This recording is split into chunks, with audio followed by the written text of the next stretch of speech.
Ayrim bemorlarda tug'ma quloqni oldingi qismida kichkina teshik bo'ladi va bu teshik agar o'zi hech narsa bezovta qilmasa turaveradi, lekin ayrim bemorlarda u yiringlaydi va bemorni juda ham bezovta qiladi va bu tug'ma svish deyiladi. Quloq oldi tug'ma svishi deyiladi, ya'ni oqmasi deyiladi.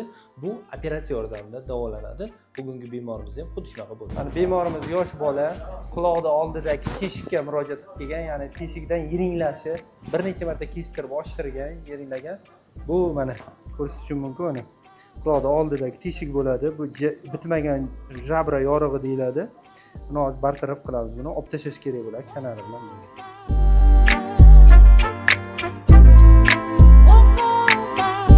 Mana bizlar operatsiyamiz nihoyasiga yetdi. Bemorni tug'ma jabra sveshini olib tashladik. Mana olib tashlagan narsamiz. Buni uzun. Buni hamma chuqurga ketganda oxirigacha olib borib olib tashladik. Mana o'rni tikib qo'yildi. Drenaj qo'yib qo'yildi. Xudo xolasa buni ertadan keyin olib tashlaymiz.